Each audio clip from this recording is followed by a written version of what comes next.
시청자 여러분 안녕하십니까? JTBC 아침 뉴스입니다. 오늘 아침 기온은 무주 영하 7도, 임실 영하 4도, 전주 영하 2도 등을 보이고 있습니다. 오늘은 대체로 맑겠습니다. 낮에는 기온이 풀리면서 4도에서 7도로 어제와 비슷하겠습니다. 전주와 완주, 진안과 임실 등 8개 시군에는 건조주의보가 내려져 있습니다. 대기 정체에 중국발 스모그까지 더해지면서 미세먼지 농도는 나쁨 수준 보이겠습니다. 내일은 아침 기온이 영하 9도 안팎까지 떨어지면서 춥겠고 낮 최고 기온은 6도 안팎으로 오늘과 비슷하겠습니다. 전국적으로 홍역이 확산되고 있는 가운데 전북에서도 첫 환자가 발생했습니다. 동남아를 다녀온 중학생인데요. 잠복기가 21일인 만큼 다음 달 초까지가 홍역 확산의 고비가 될 것으로 보입니다. 나금동 기자입니다. 도내의 첫 홍역 환자는 익산에 사는 15살 중학생입니다. 지난 6일 처음 열이 나면서 기침과 구토, 설사를 하는가 싶더니 나흘 뒤 온몸에 발진이 생겼습니다. 결국 어제 오후 홍역 확진 판정을 받았습니다. 환자는 지난달 21일부터 닷새 동안 캄보디아를 여행한 뒤 익산에 머문 것으로 확인됐습니다. 동남아 여행을 다녀온 후 한 열흘쯤 지난 다음에 호흡기 증상이 발생을 한 것으로 돼 있습니다. 그래서 의원에 방문을 했고요. 그 뒤에 이제 발진 증상이 보임으로 해서 홍역이 의심이 됐고. 전라북도는 환자를 집에서 격리 치료하도록 하고 접촉한 사람들의 상태를 살피고 있습니다. 홍역 바이러스의 전염성이 강한 만큼 환자 가족 6명은 물론 평소 다닌 학원과 처음 방문했던 익산의 소아과 그리고 예수병원에서도 조사를 진행하고 있습니다. 홍역 바이러스 잠복기가 21일인 만큼 다음 달 초까지 추가 환자 발생 여부를 지켜봐야 합니다. 보건당국은 현재 유럽과 동남아에서 홍역이 발생하고 있는 만큼 해외여행 시 예방접종을 받아야 한다고 강조했습니다. 또 해외여행 이후 의심 증세가 나타나면 반드시 1339번으로 신고할 것을 당부했습니다. JTBC 뉴스 나금동입니다. 임실의 오염토양 반입 정화 시설에 반대하는 대책위원회가 출정식을 갖고 본격적인 활동에 들어갔는데요. 광주시는 여전히 법대로 처리하겠다는 입장입니다. 양쪽이 평행선을 달리면서 갈등은 계속될 것으로 보입니다. 정원익 기자입니다. 임실 오염토양 정화시설 반대 대책위는 광주시의 허가 취소를 촉구하며 강력한 투쟁을 예고했습니다. 임실군 역시 마찬가지입니다. 오염토양 반입 정화시설에 진출입로인 교량에 통행 제한 시설을 설치하고 불법 반입된 오염토양을 반출하지 않으면 교량을 철거할 계획까지 세웠습니다. 금년 3월 말까지 오염토양을 타 지역으로 반출해 내지 않을 경우 공장 진입로 후 하청 교량 철거까지도 불사하겠다는 임실군의 강력한 의지를 JTBC 전주방송은 이용섭 광주시장의 입장을 듣기 위해 인터뷰를 요청했지만 바쁜 일정을 이유로 거절했습니다. 많이 복잡하고 닫기가 힘들다고. 왜 또 다른 분들은 안 되던가요? 광주시의 담당 부서는 법에 맞게 업체 등록을 받아줬다며 임실군이 제기한 소송 결과에 따라 처분을 내리겠다는 입장을 밝혔습니다. 임실군에서 강주시를 상대로 소를 제기한 상태입니다. 그래서 그 소의 법원의 판단이 어떻게 되느냐에 따라서 법원의 판단에 의해서 저희는 등록 취소 그런 여부를 결정하게 될 겁니다. 대책위는 전북과 전남의 환경단체들이 뜻을 함께하기로 했다며 오염토양 정화시설을 반드시 막아내겠다고 강조했습니다. 사람이 먹는 식수에 오염된 중금속이 들어간다고 보면 그런 차원에서 어떠한 방법을 다 동원해서라도 끝까지 막아낼 것입니다. 양측의 입장이 팽팽히 맞서면서 소송 결과가 나올 때까지 갈등은 장기화할 것으로 보입니다. JTBC 뉴스 정원익입니다. 정부가 고용위기 지역인 군산에 2022년까지 중고차 수출 복합단지를 만들기로 했는데요. 사업 추진을 위한 타당성 용역 조사와 연계 산업을 발굴하기 위한 토론회가 열리는 등 발걸음이 빨라지고 있습니다. 김진형 기자입니다. 정부는 지난해 12월 자동차 전용 부두가 있는 군산항 주변에 중고차 수출 복합단지를 조성하겠다고 발표했습니다. 6,100억 원이 투입돼 3년 뒤에 완공되면 중고차 전시와 거래, 수리, 수출 등이 한 곳에서 가능해집니다. 그 첫걸음으로 타당성 영역 조사가 시작됐습니다. 오는 6월까지 수출 비즈니스 센터와 중고차 경매장, 입주단지 등 주요 시설들의 운영 방안을 포함해 사업의 윤곽을 내놓을 계획입니다.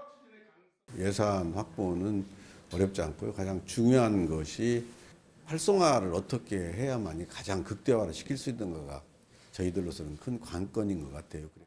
중고 자동차 수출 단지의 경쟁력을 끌어올리기 위해서는 중고 건설 기계와 농기계를 함께 거래해야 한다는 주장도 나오고 있습니다. 건설 기계라든지 농기계에 특화된 그러한 수출 복합 단지를 필요한 인프라와 병행해서 구축한다라면 충분히 국제 경쟁력을 가질 수 있을 것으로 판단하고 있습니다. 중고차 수출 단지가 조성되면 연간 최대 7만 대 중고차 수출이 가능할 것으로 예상됩니다.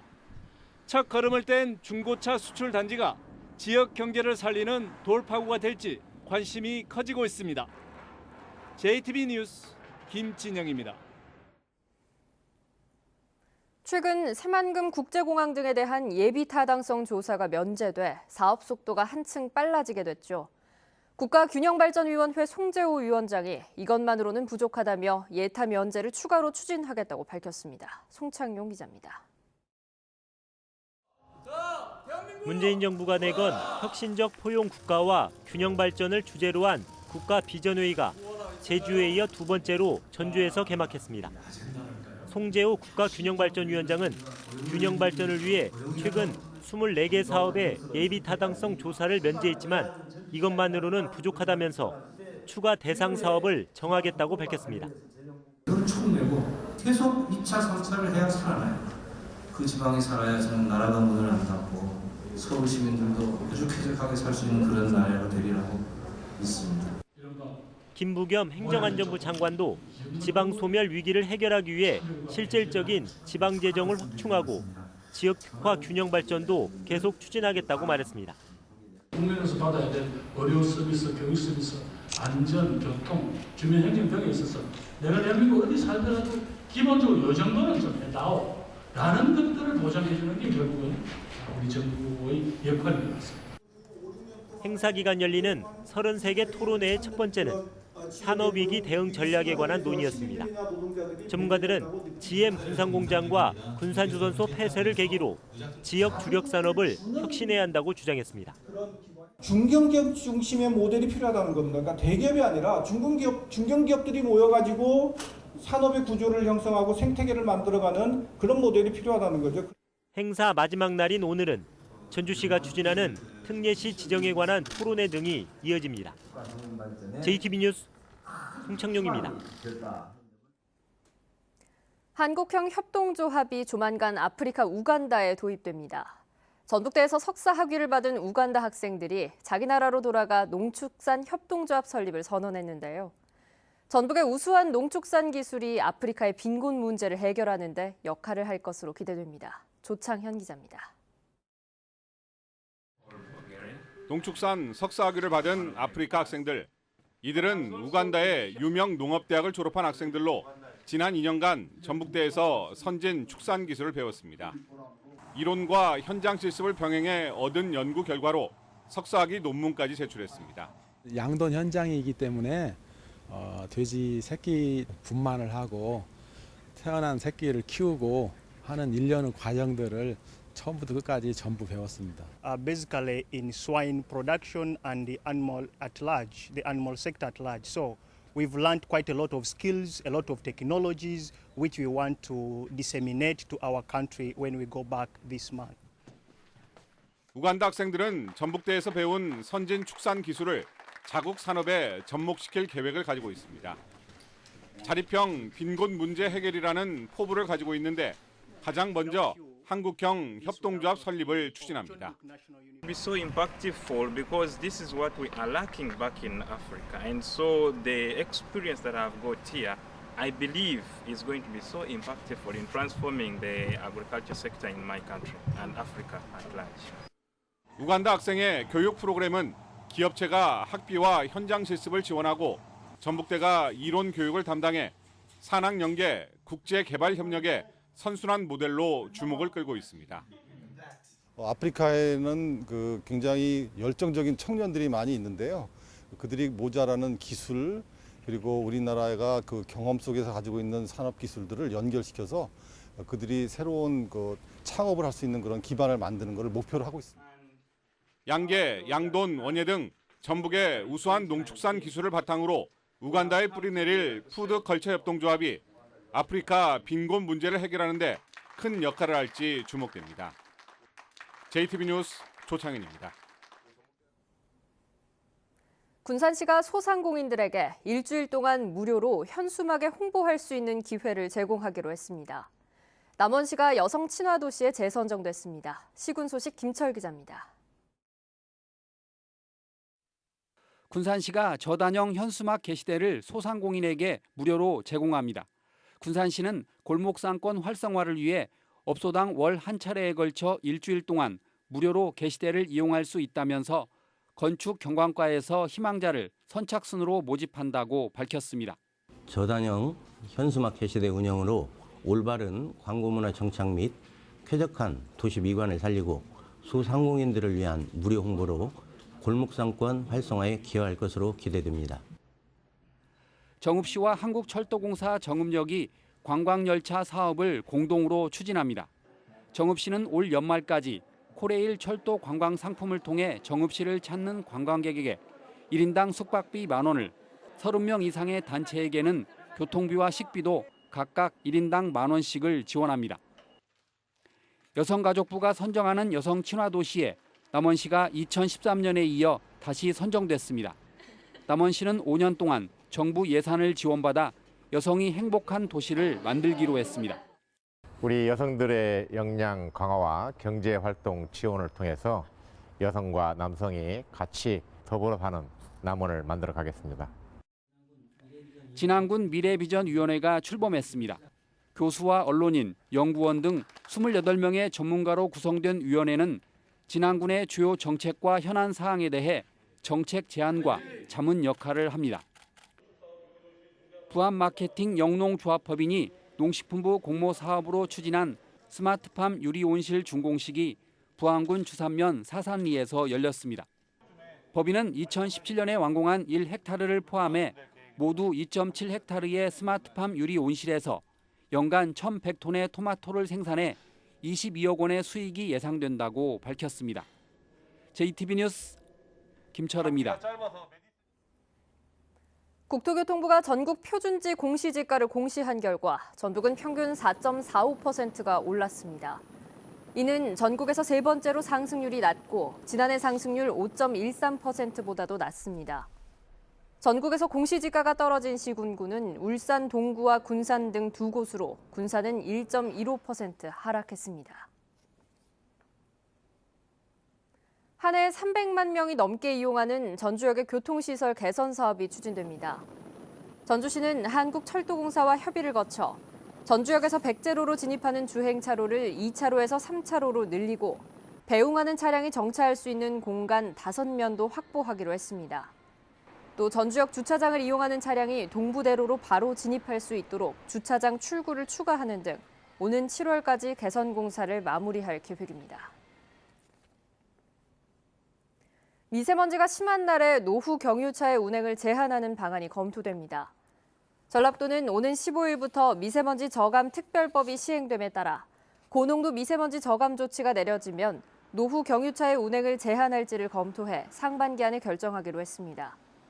전북에서 운행 제한이 가능한 노후 경유차는 등록 차량의 15%인 13만 5천 대입니다. 희귀 질환에 대한 의료비 지원이 확대되고 희귀 질환 거점센터가 문을 엽니다.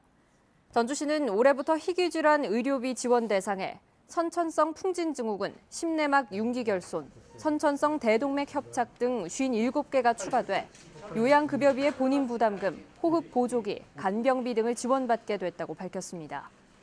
전주시는 또 이달 안으로 전북대학교 병원에 희귀 질환 거점센터가 문을 열어 전국 11개 거점센터 간 진료 네트워크를 구축하게 됐다고 설명했습니다. 한반도 평화의 기대가 확산되고 있는 만큼 전북 차원의 남북 교류 협력 사업을 서둘러야 한다는 의견이 제기됐습니다. 전라도의회 박희자 의원은 최근 정세 변화에 맞춰 지역 차원에서도 한반도 평화를 위한 마중물이 될 수 있도록 이념을 초월한 문화와 예술, 체육 분야부터 전북형 교류 협력 사업을 추진하자고 제안했습니다. 박 의원은 또 남북 관계를 위한 청소년 교육도 중요하다면서 전라도와 함께 전북교육청이 힘을 모아 해빙의 시대를 선제적으로 대비해야 한다고 주장했습니다.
JTB 아침 뉴스를 마칩니다. 함께해 주신 여러분 고맙습니다.